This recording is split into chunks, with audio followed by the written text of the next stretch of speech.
चलो देखो इधर व्यतिकरण, ध्यान से देखिए।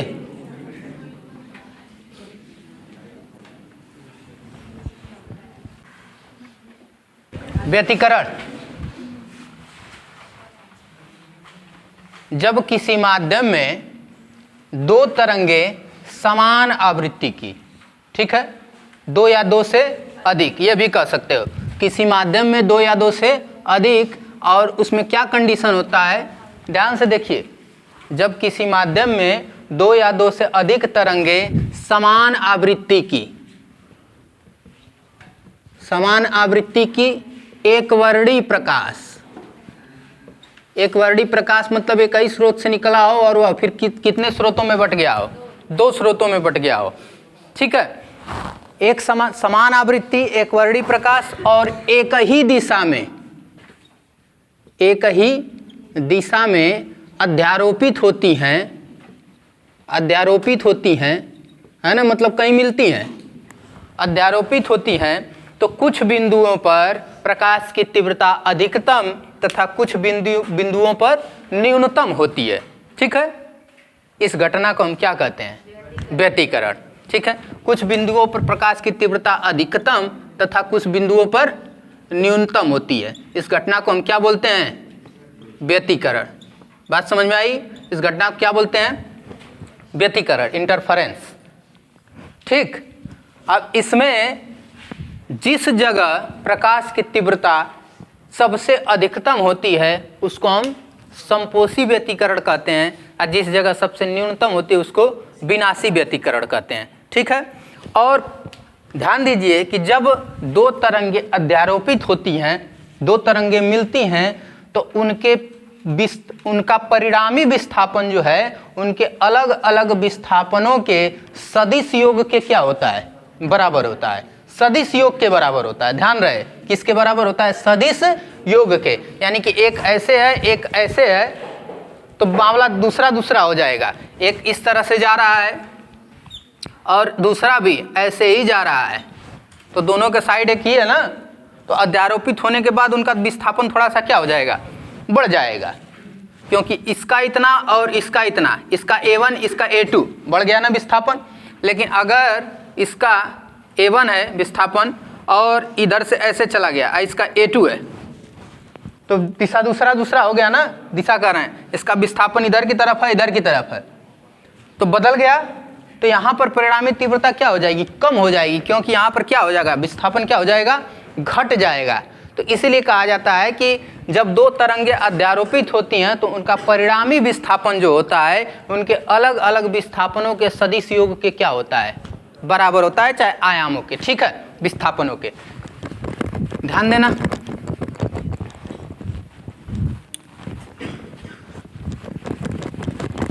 अब इस चीज को ध्यान से देखते जाइएगा, ठीक है। दो तरंग लेते हैं और दोनों तरंग का अलग अलग समीकरण लिखते हैं। y1 बराबर a1 साइन ओमेगा t, ठीक है, और दूसरा लिखते हैं y2 बराबर a2 sine omega t plus phi. Phi क्या है, दोनों के बीच कालांतर, दोनों के बीच कितना कला है वह फाई है, ठीक है। तो तरंग ले लिया गया है। इसमें प्रत्यावर्ती धारा में पढ़े थे, इसी तरह का तरंग का समीकरण होता है, क्योंकि प्रत्यावर्ती धारा भी ऐसे ही चलता है ना, ऐसे ही चलता है प्रत्यावर्ती धारा ना। तो इसका भी समीकरण कितना था, इतना ही था, ऐसे ही निकल रहा था ना। बस इसी तरह से दो तरंग का हम समीकरण ले लिए हैं। y1 बराबर a1 sine omega T, y2 बराबर a2 sine omega T plus phi. हमने बताया कि इनका परिणामी विस्थापन जो होता है उनके अलग अलग विस्थापनों के सदिश योग के क्या होता है, बराबर होता है। जोड़ देंगे, ठीक है, धड़ाधड़ एकदम जोड़ते चले जाइए। a1 sine omega T plus a2 sine omega T plus phi. ये साइन a प्लस b है, इसको तोड़ दो। a1 sine omega T a2 इसको तोड़ दीजिए, sine omega T cos phi plus cos omega T sine phi, तोड़ दिए, ठीक है। y बराबर इसमें से और इसमें से देखो गुणा कर दो। a1 sine omega T plus a2 sine omega T cos phi plus a2 cos omega T sine phi, ठीक है। इसमें से देखिए साइन ओमेगा टी इसमें से कॉमन है ना, कॉमन, ठीक है। तो y बराबर साइन ओमेगा टी हम कॉमन लेते हैं, अंदर बचेगा a1 plus a2 cos phi, इसमें से बच जाएगा A2 cos omega T sine phi. ठीक है, अब यहाँ से देखिए, अब इसमें से क्या करते हैं, मान लेते हैं A1 plus A2 cos phi को मान लेते हैं हम R cos theta, R cos theta. इसमें से A2 साइन फाई को मान लेते हैं, A2 साइन फाई को मान लेते हैं R साइन थीटा। ठीक है, मान लिया गया, यहाँ पर रख देते हैं। ठीक है, वहाँ पर रखने के बाद पता चलेगा, ध्यान से देखते जाइए, तो y बराबर मिलेगा sign omega T, sign omega T, इसको क्या रखे हैं R cos थीटा, यहाँ पर रख दिया गया प्लस A2 साइन फाई को क्या रखे हैं R साइन थीटा, तो R साइन थीटा और ये हो गया cos ओमेगा टी। R इसमें से कॉमन लोगे, R कॉमन लोगे तो sine omega t cos theta plus sine theta cos omega t मिला। तो sine omega t cos theta sine theta cos omega T, sine A plus B का ये भी सूत्र बन गया। ठीक है, तो y बराबर मिलेगा R, ये मिल गया sign omega T plus theta. ये आ गया हमारा परिणामी विस्थापन का समीकरण, y का मान। ठीक है, इन दोनों को जोड़ दिए हैं। अब ध्यान से देखते जाइए, R क्या है, इसमें आयाम है, R का मान हमको निकालना है। तो इसको समीकरण 1 दिया गया, इसको समीकरण 2 स्क्वायर करके जोड़ दो। समीकरण 1 और समीकरण 2 को स्क्वायर करके क्या करिए, जोड़ दीजिए।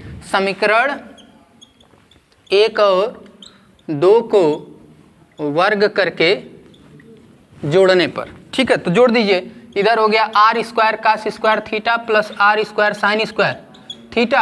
अब बराबर यहाँ से देखते जाइए, इसका स्क्वायर करो, A1 square plus A2 square cos square phi, A square plus B square plus 2AB, तो मिलेगा क्या, इसका स्क्वायर करो, A1 square plus A2 square plus 2A1 A2 cos, ठीक, ये कास स्क्वायर कितना phi plus 2A1 A2 cos phi. ठीक है, ये कितना हो गया plus A2 square sine square phi. ठीक है, कोई दिक्कत नहीं ना।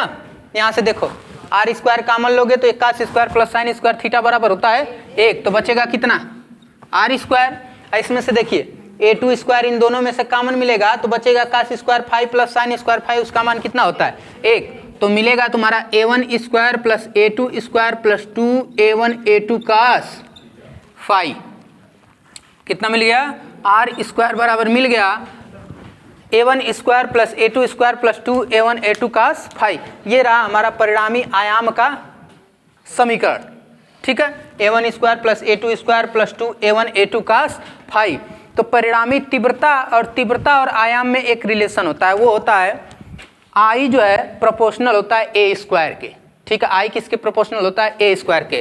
तो I is proportional to I का, यानी परिणामी तीव्रता I है, तो ये इसके प्रोपोर्शनल R स्क्वायर हो जाएगा, I1 के प्रोपोर्शनल A1 स्क्वायर हो जाएगा और I2 के प्रोपोर्शनल A2 स्क्वायर हो जाएगा।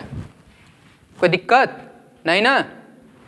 ठीक है, ध्यान दीजिए, इधर से हम कर देते हैं, तो R स्क्वायर बराबर हम KI लिख दें, R A1 स्क्वायर बराबर KI1 लिख दें, A2 स्क्वायर बराबर KI2 लिख दें।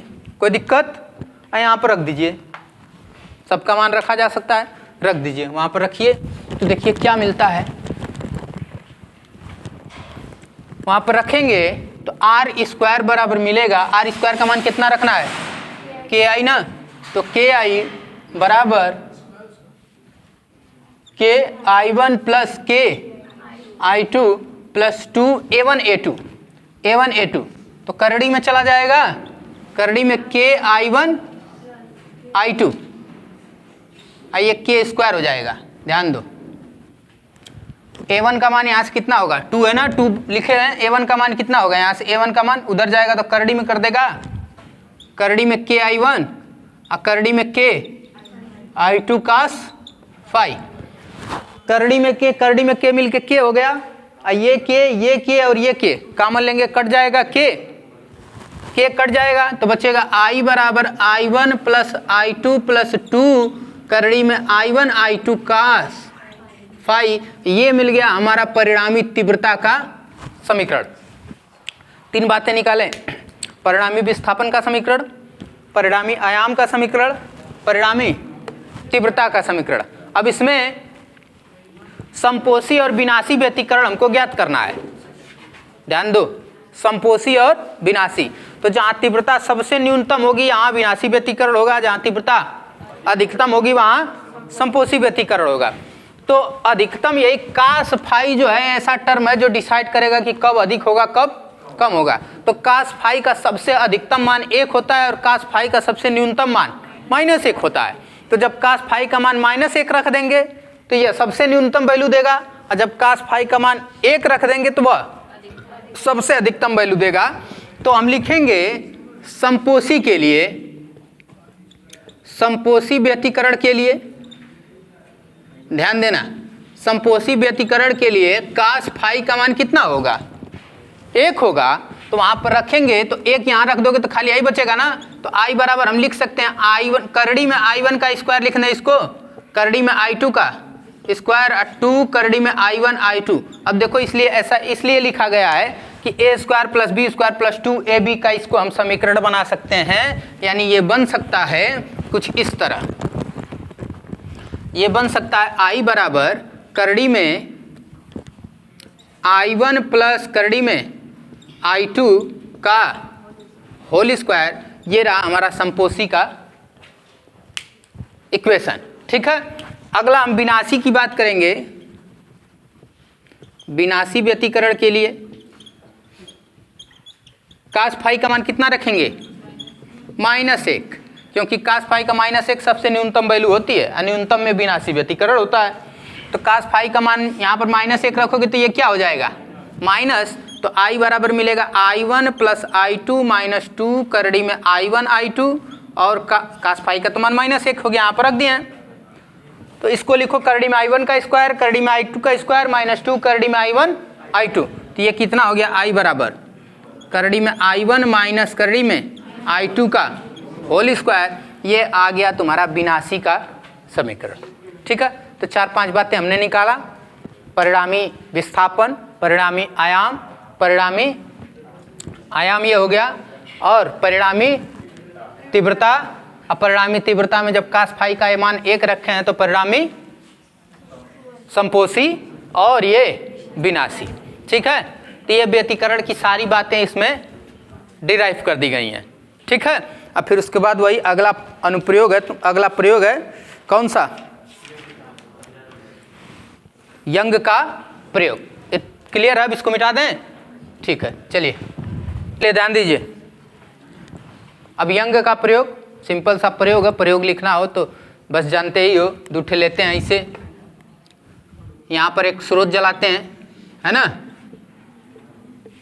और यहाँ पर एक दूसरा कार्डबोर्ड होता है जिसमें 2 जगह क्या होता है होल होता है, यहाँ पर एक होल होता है, यहाँ पर 2 जगह होल होता है, आगे क्या लगा रहता है पर्दा लगा रहता है। ध्यान दीजिए, आगे एक पर्दा लगा रहता है, यहाँ से जब प्रकाश अंदर की तरफ जाता है तो कैसे जाता है तरंगाग्र के रूप में, तो ऐसे निकलता है, ऐसे ऐसे बाहर की तरफ निकलता है, फिर इसमें एंटर करता है, इसमें 2 तरंगाग्र बन के निकलता है ना, क्योंकि वो द्वितीयक तरंगाग्र बन जाएगा। इसमें 2 तरंगाग्र बन के ऐसे ऐसे निकलना चालू करता है। तो देख रहे हो दोनों तरंगाग्र एक दूसरे को क्या कर रहे हैं, काट रहे हैं ना, तो काटते हुए आगे की तरफ बढ़ रहे हैं। तो वही जहाँ काट रहे हैं उन्हीं बिंदुओं को मिलाते हुए आगे की तरफ अगर ले जाओगे तो एक पर्दे पर आगे की तरफ क्या होंगे मिलेंगे।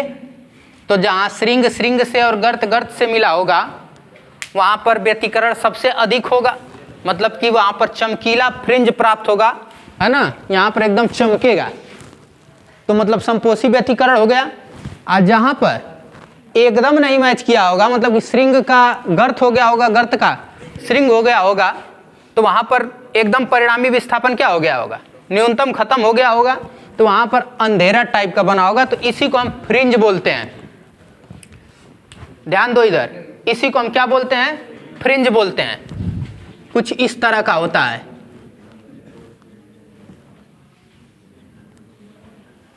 ये इसी को फ्रिंजे बोलते हैं। ठीक है। ये कहीं चमकीला प्राप्त होता है, कहीं अंधेरा प्राप्त होता है, इसी को हम फ्रिंज बोलते हैं। और अगले डेरिवेशन में इसी फ्रिंज की हमको क्या ज्ञात करनी है, चौड़ाई। ठीक है, उसको हिंदी में, अंग्रेजी में फ्रिंज बोल रहे हो, इंग्लिश में, अरे हिंदी में पट्टी बोल दो, है ना। दीप्त पट्टी और अदीप्त पट्टी, पट्टियां ऐसे ऐसे बनती हुई दिखाई देती हैं। ठीक है, तो उसी का हमको अगला चौड़ाई ज्ञात करना है। अब इसी चीज को थोड़ा सा गौर से देखिए और ध्यान दीजिए।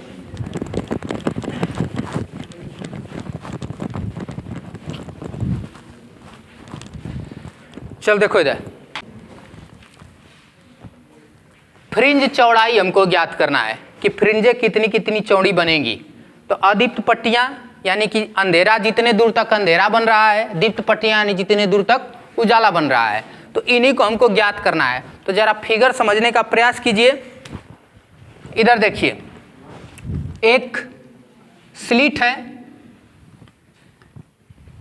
मतलब कार्डबोर्ड टाइप का है इस तरह से, इसमें बीच में ये होल किया गया है, यहाँ पर एक स्रोत है यस। ठीक है, इससे प्रकाश निकलेगी। इसके आगे दो को काट कर दो गो स्रोत बनाया जाएगा ना, दो जगह काट कर दो स्रोत बनाया जाएगा, क्योंकि एक वर्णी प्रकाश चाहिए और हमको आवृत्ति क्या चाहिए, समान चाहिए। इसीलिए एक ही स्रोत से दो स्रोत बनाया जा रहा है। ठीक है, तो यहाँ पर दो स्रोत बना दिए। ठीक, दो स्रोत बना दिया गया। अब इसमें से प्रकाश जाएगा और आगे की तरफ फिर इन दोनों में से होकर क्या होगा, तरंग है, तो इन दोनों में से द्वितीयक तरंगिकाएं बन के उसमें आगे से निकलेंगी। ठीक है, अब यहाँ पर देखिए, यहाँ पर एक पर्दा लगा दिए। ठीक, कोई दिक्कत नहीं ना। अब यहाँ पर ध्यान से समझते जाना, यहाँ से निकला होगा तो मान लो कि यहाँ पर दीप्त फ्रिंज चाहे अदीप्त फ्रिंज कुछ ना कुछ बन रहा है, जिसको हम पी मान लेते हैं। और यहाँ से निकला होगा, इस पे गया होगा, इस पर मिला होगा, और यहाँ से निकला होगा, इस पर मिला होगा। ठीक है, वो दोनों इस वाले स्रोत से इस वाले स्रोत से जाके एक ही बिंदु पर मिले होंगे, तो फ्रिंज बना होगा, दीप्त चाहे अदीप्त। तो मान लेते हैं यहाँ से यहाँ तक की दूरी कितनी है, x है। यहाँ से यहाँ तक की दूरी कैपिटल D मान लो, और S1 और S2 के बीच की दूरी क्या मान लो, स्मॉल d मान लो। S1 और S2 के बीच की दूरी को स्मॉल d मान लिया गया। कोई दिक्कत, ध्यान दीजिए। यहाँ पर लंब खींचे, एक लंब खींच दो। ठीक, और इसको मिला दीजिए एकदम ऐसे मध्य बिंदु से। ठीक है, ऐसे मिला दीजिए। ठीक, यहाँ से खींचिए, इसको मिला दीजिए। तो यहाँ पर ये कोण अगर थीटा होगा तो ये कोण भी कितना होगा, थीटा होगा। ध्यान देते जाना, यहाँ पर कोण कितना है, 90, क्योंकि लंब डाला गया है। ठीक, ये इसका जो है कि रचना था कि इस तरह से इसको क्या करना है, बनाना है। ध्यान से देखो, अब ये P हो गया, ये O मान लेते हैं। ठीक है, और यहाँ पर लंब डाला गया, इसको क्या मान लिया गया, A। ये S1 है, S2 है, S1 S2 के बीच की दूरी स्मॉल d, और इन दोनों के बीच की दूरी कैपिटल D। O से जहाँ पर फ्रिंज बना है उसकी दूरी कितनी है, x है। ठीक है, वह जहाँ पर फ्रिंज बन रहा है, अब मान लो कि यहाँ दीप्त फ्रिंज बना होगा, अदीप्त फ्रिंज बना होगा, तो उससे x का मतलब ये कि पांचवीं दूरी, छठवीं दूरी, सातवीं दूरी, चौथा फ्रिंज बना है, पांचवा के चौथा के पांचवा। तो इसी तरह से यम का मान बदलते जाएंगे, तो x का मान अगला अगला हमको क्या होता जाएगा, प्राप्त होता जाएगा। ठीक है, अब फ्रिंज चौड़ाई ज्ञात करनी है। तो मान लो कि एक फ्रिंज यहाँ पर बना होगा और एक फ्रिंज यहाँ पर बना है, तो इन दोनों फ्रिंजों में से हम घटा देंगे तो ये चौड़ाई नहीं पता चल जाएगी। बोलो ना, दोनों फ्रिंजों के बीच की चौड़ाई ज्ञात करनी है।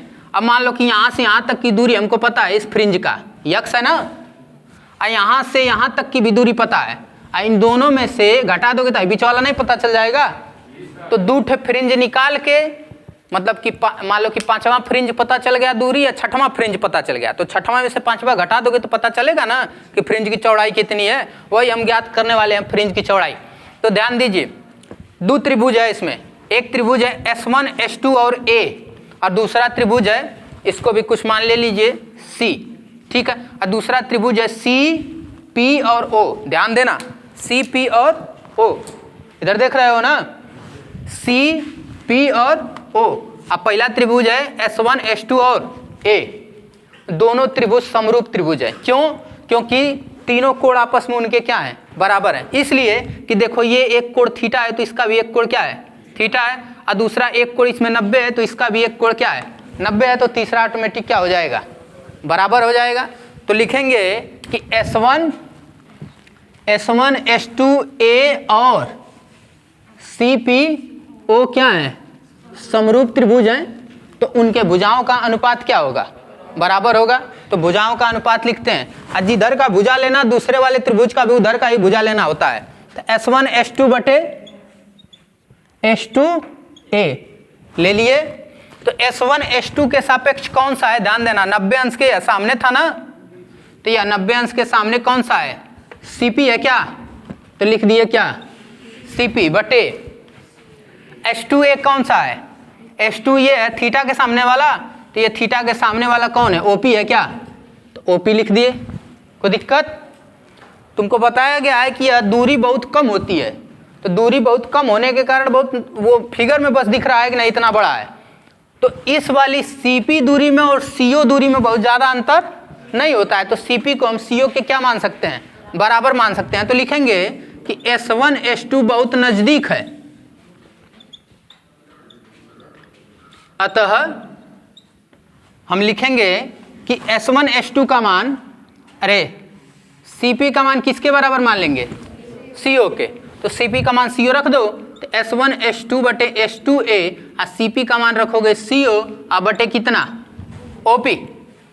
अब सबका मान हम जानते हैं, S1 S2 का मान कितना है, स्मॉल d है, और बटे S2A, और CO का मान कितना है, कैपिटल D है, और OP का मान कितना है, OP का मान x है।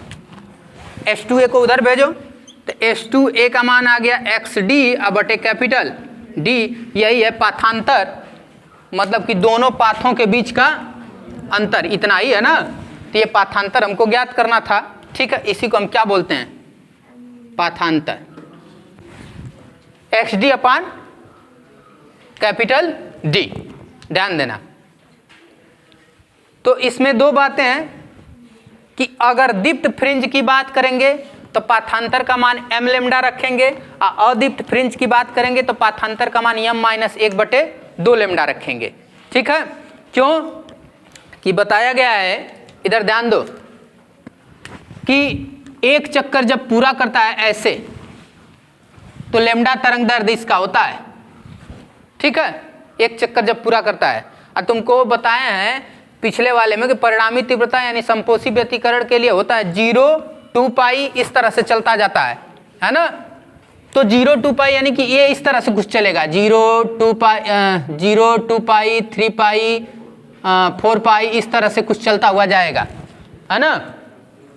अरे 2 पाई 3 पाई कर दिए क्या, ऐसे 0 लेमडा, 2 लेमडा, 3 लेमडा, 4 लेमडा, इस तरह से चलता हुआ जाएगा। मतलब कि एक तरंग दैर्ध्य पूरा हो जाने के बाद, लेमडा एक तरंग दैर्ध्य कर रहा है ना, तो एक तरंग दैर्ध्य पूरा हो जाने के बाद अगला फिर एक तरंग दैर्ध्य पूरा होगा, फिर एक तरंग दैर्ध्य पूरा होगा। जैसे कहने का मतलब देखो, 0 से 2 पाई के बीच में कितना तरंग दैर्ध्य, तो अगला फिर 2 पाई पर मिलेगा ना, तो अगला फिर 0 से कितना जाओगे, 4 पाई, मतलब 4 पाई कहो चाहे 0 से फिर 2 पाई कहो। अगर पाई में बात करें तो पाई में तुमको क्या मिलेगा, 0, 2 पाई, 4 पाई, 6 पाई, 8 पाई, इस तरह से मिलता हुआ जाएगा ना संपोषी के लिए। तो देखो ना, 0 से 2 पाई तुम लेमडा कहते हो, 2 पाई से 4 पाई फिर तो लेमडा कहोगे, तो 2 लेमडा हो गया कि नहीं हो गया। अब फिर 4 पाई से 6 पाई फिर कहोगे लेमडा ना, तो 3 लेमडा हो गया। 2 पाई पर लेमडा अंतर होता है, तो 6 पाई से 8 पाई के बीच में फिर लेमडा कहोगे तो 4 लेमडा हो गया कि नहीं हो गया। तो क्या तुम्हारा तरंग दैर्ध्य मिल रहा है, 0 लेमडा, 2 लेमडा, 3 लेमडा, 4 लेमडा, इसी तरह मिलता हुआ चला जाएगा। तो उसको सीधा 4 लेमडा 5 लेमडा ना कह के इसको क्या कह दो, यम लेमडा, जहां यम का मान कितना होगा 1, 2, 3, 4, 5, इस तरह से करते हुए चले जाएंगे। अब बात समझ में आई होगी कि हम क्या कहना चाहते हैं, ठीक है, कि हम वहां पाथांतर का मान कितना रखेंगे, यम लेमडा। बात समझ में आई। तो चलो यहां पर रखते हैं, ध्यान देते जाइएगा। चलो, तो दीप्त फ्रिंज के लिए, दीप्त फ्रिंज के लिए इधर देखो, दीप्त फ्रिंज के लिए H2A का मान कितना रखेंगे, यम लेमडा, जहाँ यम का मान कितना होगा 1 2 3 4 डॉट डॉट डॉट ऐसे करते हुए चले जाएंगे, यम लेमडा रखेंगे और वहाँ से x का मान निकालेंगे। ध्यान दो, ठीक है। इधर देखिए, चल देखो इधर, अब वहाँ पर रखते हैं यम लेमडा बराबर XT बटे डी, आई एक्स का मान निकाल लो, यम लेमडा कैपिटल D बटे स्मॉल d, यह किसका मान आ गया, यक्स का। मतलब कि मूल मध्य बिंदु से जहां पर फ्रिंज बना है वहां तक की दूरी हमको क्या हो गई, पता चल गई। यम का मान हमको 1 2 3 रखना है, तो जब यम का मान 1 रखोगे तो पहले फ्रिंज की दूरी पता चलेगी, जब यम का मान 2 रखोगे तो दूसरे फ्रिंज की दूरी पता चलेगी, यम का मान 3 रखोगे तो तीसरे फ्रिंज की दूरी पता चलेगी। तो दूरी पता चल रही है ना, तो चौड़ाई अगर ज्ञात करना हो तो तीसरे से दूसरे के बीच घटा देंगे तो चौड़ाई नहीं पता चल गया कि दोनों फ्रिंजों के बीच की चौड़ाई कितनी है। तो सीधा x का मान पता चल गया यम, तो यमवें फ्रिंज का पता चला है, तो यम प्लस 1वें का, 1वें फ्रिंज की दूरी निकाल लेंगे। तो यम की जगह कितना रख देंगे, यम प्लस 1 लेमडा डी बटे स्मॉल डी, कोई दिक्कत नहीं ना। अब ध्यान से देखते जाइए, अब जो है हमको फ्रिंज की चौड़ाई ज्ञात करनी है, तो यम प्लस 1वें फ्रिंज में से यमवा फ्रिंज घटा देंगे तो पता नहीं चल जाएगा चौड़ाई। बताया अभी ना कि चौथे में से तीसरा घटा दीजिए चौड़ाई पता चलेगा, 5वें में से चौथा घटा दीजिए चौड़ाई पता चलेगा। तो यम प्लस 1वें में से यमवा घटा दीजिए, क्या पता चल जाएगा, चौड़ाई पता चलेगा। तो घटा दीजिए, घटाइए, ठीक है। अब कहाँ लिखें, इधर मिटा दें, चलो इतने की खाली जरूरत है, इतने की खाली जरूरत है, इधर तो तुम समझ गए होगे। ध्यान दीजिए, इधर देखो, तो इसमें से इसको घटाएं तो घटाओ, चौड़ाई ज्ञात करनी है, मान लो चौड़ाई को W माना गया है, तो xm प्लस 1 माइनस xm, तो W बराबर xm प्लस 1 यम प्लस 1 लेमडा डी बटे स्मॉल, xm का मान यम लेमडा डी बटे स्मॉल डी। देखो तो इधर गुणा करोगे भीतर तो कितना होगा, यम लेमडा डी बटे small D plus lambda D बटे स्मॉल डी माइनस यम लेमडा डी बटे स्मॉल डी। बोलो तो ये कट गया, तो W का मान कितना मिल गया, लेमडा डी बटे स्मॉल डी, ये मिल गया हमारा फ्रिंज का चौड़ाई। ठीक है, बात समझ में आई। ठीक है, ये फ्रिंज की चौड़ाई मिल गई दीप्त फ्रिंज के लिए। अभी अदीप्त फ्रिंज हमको चाहिए, तो अदीप्त फ्रिंज में बताया गया है कि कितना होता है, वो 2 पाई था, 0 से 2 0 2 पाई 4 पाई 6 पाई 8 पाई पर वो तुम्हारा मिलता है समपोषी, और पाई 3 पाई और कितना 5 पाई 7 पाई इस पर मिलता है क्या, विषमपोषी। तो पाई पर आधा तरंग दैर्ध्य होता है। जैसे कहने का मतलब ये कि इधर देखो, ये हमें ना पाई हो जाएगा, तो पाई पर कितना तरंग दैर्ध्य होगा, लेमडा बाई 2, लेमडा बाई 2। तो वो तुम्हारा कितना तरंग दैर्ध्य मिलेगा, 0, अरे lambda by 2, 3 lambda by 2, 5 lambda by 2 और 7 लेमडा बाई 2। तो इसको यम के रूप में लिखना होगा, तो तुम सीधा लिख दो, क्या लिख दो, यम माइनस 1।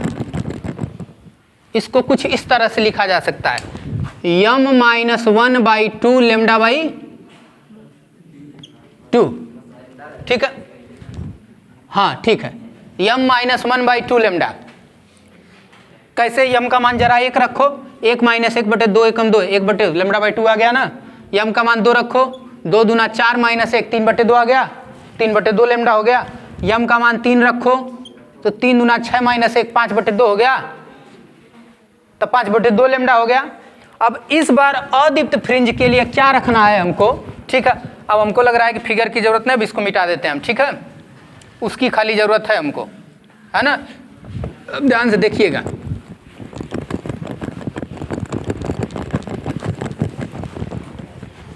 इधर देखो, अदीप्त फ्रिंज के लिए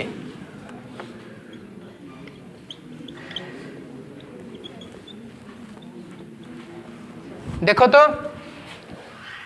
अदीप्त फ्रिंज की बात करेंगे, अदीप्त फ्रिंज की बात करेंगे तो H2A का मान वहां पर यम लेमडा रखे थे, यहां पर क्या रखना है यम माइनस 1/2 इंटू लेमडा। तो यहां रखेंगे अदीप्त फ्रिंज के लिए H2A बराबर कितना है XT बटे कैपिटल D, यहां रखेंगे यम माइनस 1/2 लेमडा, लेमडा बराबर XD बटे कैपिटल D। x का मान यहां से निकाल लेंगे, ठीक है। तो x का मान यहां से निकालेंगे यम माइनस 1/2 D लेमडा बटे dx का मान निकल गया। अब अगला वाला फ्रिंज निकालना होगा तो यहाँ क्या लिखेंगे x यम प्लस xm निकल चुका है, तो यम की जगह कितना रखेंगे यम प्लस 1 माइनस 1/2 d लेमडा बटे d। एक में से 1/2 घटाओगे 1/2 आएगा, तो x m प्लस 1 कितना आ गया यम प्लस 1/2 d लेमडा बटे ये xm प्लस 1 आ गया, और ये क्या आ गया है, तो इसमें से इसको घटा दोगे तो चौड़ाई मिल जाएगी। तो फ्रिंज की चौड़ाई अब लिखेंगे अदीप्त फ्रिंज की चौड़ाई, ठीक है। चलो ठीक है, अदीप्त फ्रिंज की चौड़ाई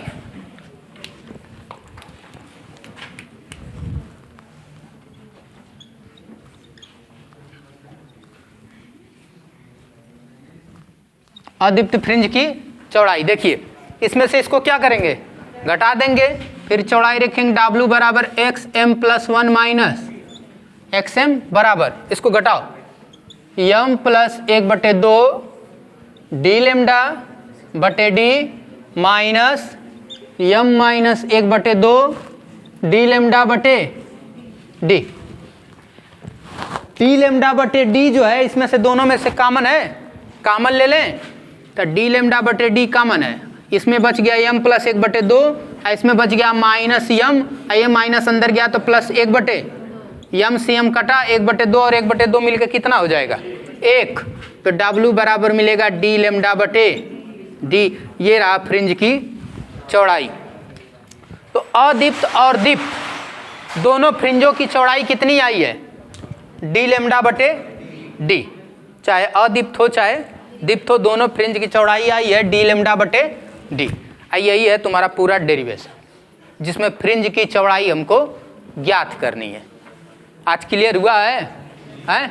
तो चैप्टर अब समाप्त हो गया।